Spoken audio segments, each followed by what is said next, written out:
Hi friends, எல்லாருக்கும் வணக்கம். நான் உங்கள் எஸ்கே. இது உங்கள் எஸ்கே சேனல். இந்த வீடியோவில் நம்ம எதை பற்றி பார்க்க போகிறோன்னா, மொபைல் காம்போனன்ட்ஸ். வீடியோவை ஸ்கிப் பண்ணாமல் பாருங்கள். நிறைய விஷயம் சொல்லியிருக்கேன். அப்புறம் மிஸ் பண்ணிடுவீங்க, புரியாமல் போயிடும். அதனால் கண்டினியூஸாக வீடியோவை பாருங்கள். எண்டு வரைக்கும் பார்த்தா தான் உங்களுக்கு எல்லாமே புரியும். வாங்க வீடியோ குழப்பலாம்.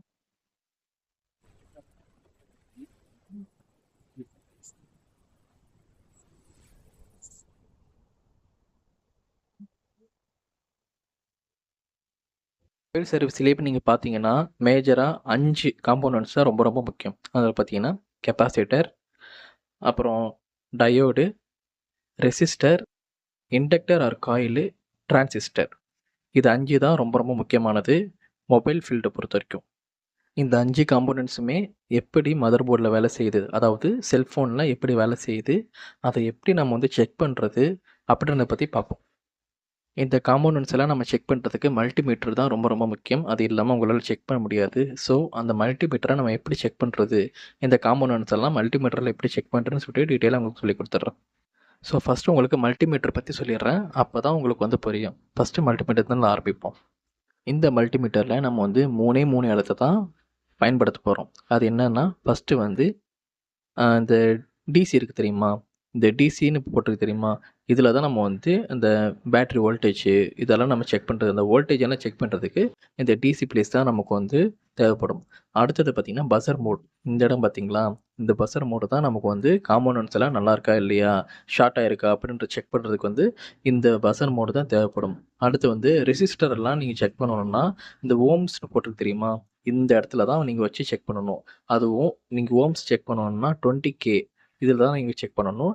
டிசி நீங்கள் செக் அதாவது வோல்டேஜ் நீங்கள் செக் பண்ணணும்னா, அதில் நீங்கள் 20 வச்சு செக் பண்ணால் தான் உங்களுக்கு கரெக்டாக இருக்கும். நீங்கள் பஸர் மோடுக்கு எந்த ஆப்ஷனும் கிடையாது. ஒரே ஒரு இது தான். நீங்கள் சவுண்டு வந்துச்சுன்னா உங்களுக்கு பஸர் மோட் அது. அதை நான் உங்களுக்கு டீட்டெயிலாக உங்களுக்கு சொல்லித்தரேன் நான்.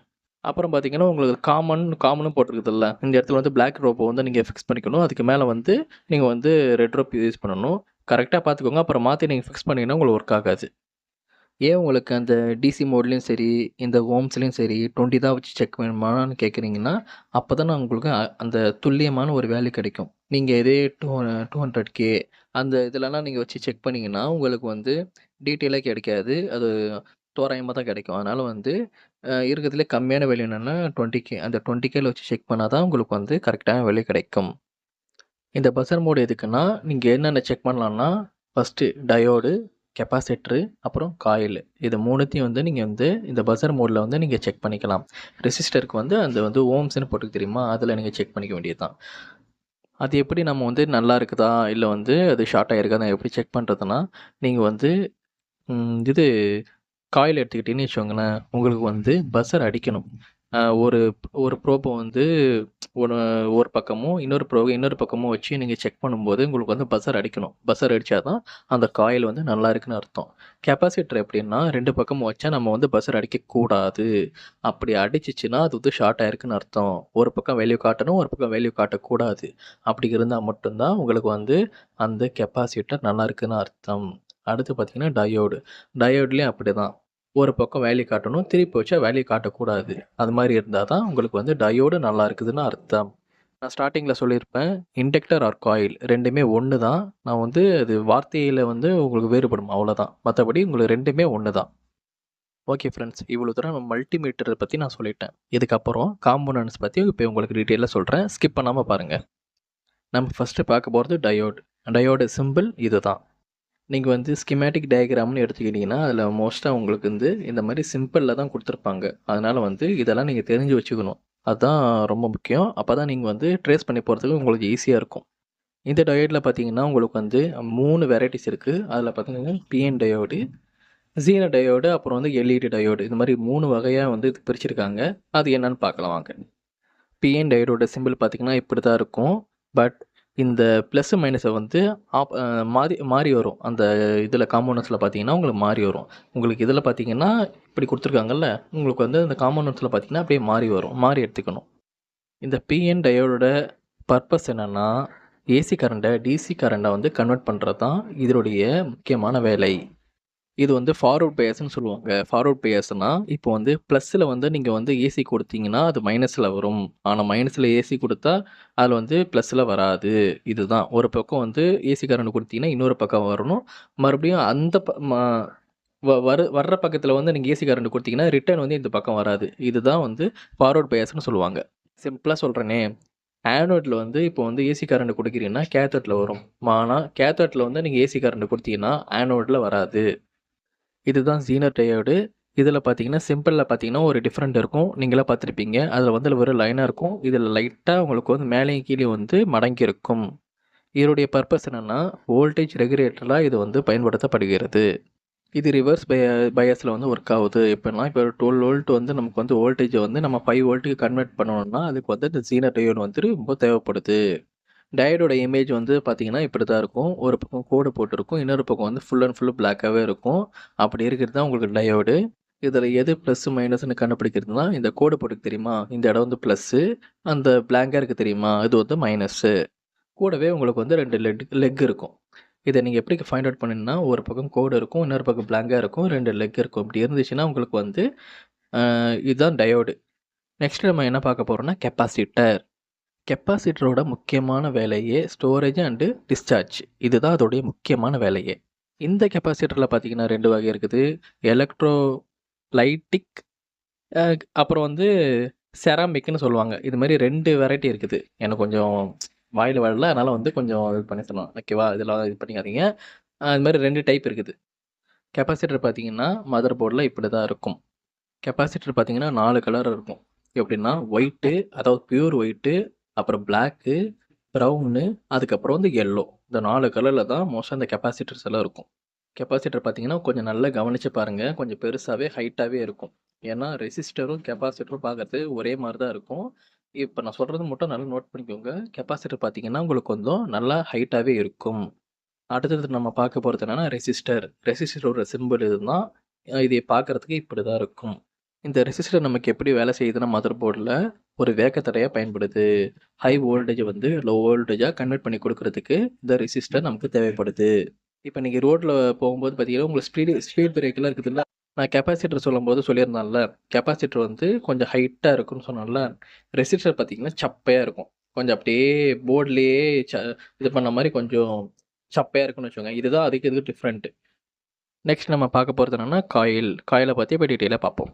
சிம்பிளா சொல்லணும்னா, இப்ப இந்த காயில் வெளிய வந்து கரண்ட் போதுன்னா, இந்த இடத்துல பார்த்தீங்கன்னா, ஒரு எலக்ட்ரோ மேக்னெட்டிக் அந்த ஒரு வேவ் வந்து இங்க வந்து ஸ்டார்ட் ஆகுது. அப்படி ஆகும்போது என்ன ஆகுதுன்னா, அந்த வோல்டேஜ் வந்து பூஸ்ட் பண்ணி குடுக்கும். அதுக்கு தான் வந்து இந்த காயில் வந்து நமக்கு தேவைப்படுது. அதாவது லோ வோல்டேஜ வந்து ஹை வோல்டேஜா கன்வெர்ட் பண்ணி குடுக்குறதுக்கு இந்த காயில் தேவைப்படுகிறது.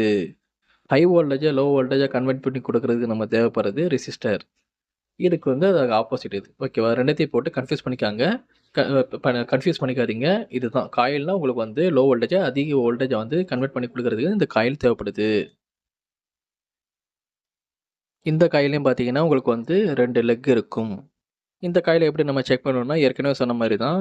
அ அந்த மல்டிமீட்டர் எடுத்து நீங்க வந்து பஸர் மோட்ல வச்சு செக் பண்ணும்போது, உங்களுக்கு வந்து பஸர் வரணும். 2 லெக்லயும் நீங்க வைக்கும்போது உங்களுக்கு வந்து பஸர் வரணும். பஸர் வந்துச்சுன்னா, உங்களுக்கு காயில் நல்லா இருக்குன்னு அர்த்தம். அப்படி வரலன்னா, காயில் ஷார்ட் ஆகியிருக்குதுன்னு அர்த்தம். மோஸ்ட்டா காயில் பார்த்தீங்கன்னா, ஃபுல் பிளாக்ல தான் இருக்கும். அடுத்தது நம்ம பார்க்க போறது என்னன்னா, டிரான்சிஸ்டர்.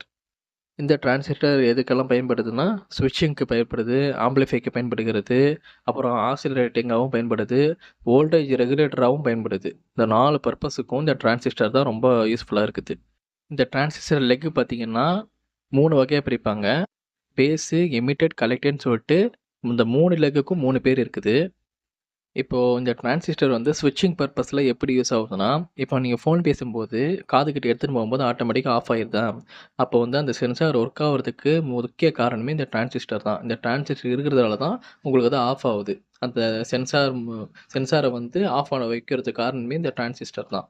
அப்ப நமக்கு வந்து என்ன ஆகுதுன்னா, அந்த வந்து வோல்டேஜ் வந்து நமக்கு வந்து சேவ் ஆகுது. அதுக்கு காரணமா இருக்கிறது பார்த்தீங்கன்னா, இந்த டிரான்சிஸ்டர் தான். ஆம்பிளிஃபை பர்ப்பஸ வந்து டிரான்சிஸ்டர் எப்படி பண்ணுதுன்னா, இப்ப நம்ம பேசுறோம்ல ஃபோன்ல இப்ப நீங்க பேசுறீங்க. அது வந்து உங்க ஆப்போசிட்ல இருக்கிறவங்க காதுல கேட்குறாங்களா? எப்படி கேட்குறாங்க? இப்ப நீங்க பேசுறத லோவா நீங்க பேசினாலும், அத ஆம்பிளிஃபை பண்ணி அவங்களுக்கு காட்டுது. சுத்தி இருக்கிற சரவுண்டிங்ல இருக்கிற அந்த சவுண்ட் எல்லாம் கம்மி பண்ணி, நீங்க பேசுற அந்த வார்த்தைகளை மட்டும் அத எடுத்து அங்க வந்து ஆம்பிளிஃபை பண்ணி குடுக்கறதுக்கு வந்து இந்த டிரான்சிஸ்டர் வந்து ரொம்ப தேவைப்படுது. வோல்டேஜ் ரெகுலேட்டர் வந்து எப்படி டிரான்சிஸ்டர் வேலை செய்யுதுன்னா, இப்ப நீங்க சார்ஜ் போடுறீங்கன்னு வச்சுக்கோங்களேன். இப்ப சார்ஜர் வேற சார்ஜர் மாத்தி மாத்தி போடுறீங்க. அப்போ வோல்டேஜ் மாறி மாறி வருது. அதெல்லாம் நீங்க கன்வெர்ட் பண்ணி ஒரே வோல்டேஜ வந்து குடுக்குறதுக்கு வந்து இந்த டிரான்சிஸ்டர் பயன்படுது.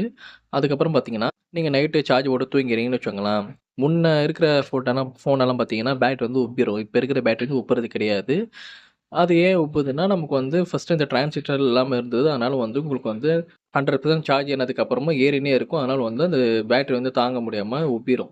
இதில இப்போ இருக்கிற ஃபோன்லலாம் பார்த்தீங்கன்னா, இந்த டிரான்சிஸ்டர் இருக்கிறதால வந்து உங்களுக்கு வந்து நீங்க 100% சார்ஜ் ஏறிச்சுன்னா, அதுக்கப்புறம் சார்ஜ் ஏறாது. அப்படியே வந்து கமாண்ட் போயிரும்.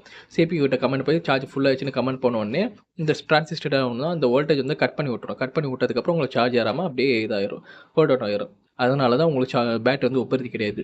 அப்படி இருந்தும் ஒரு சில பேட்டரிலாம் இப்போ லேட்டஸ்ட் மாடல்லாம் உப்புதுன்னா, நைட்டு ஃபுல்லா நீங்க சார்ஜ் போட்டு தூங்கி, அந்த டிரான்சிஸ்டர் பார்த்தீங்கன்னா டேமேஜ் ஆனதால என்ன ஆகுதுன்னா, உங்களுக்கு வந்து அந்த வோல்டேஜ் வந்து ப்ராப்பரா இந்த 100% ஆனதுக்கு அப்புறமும் வந்துன்னே இருக்கும்.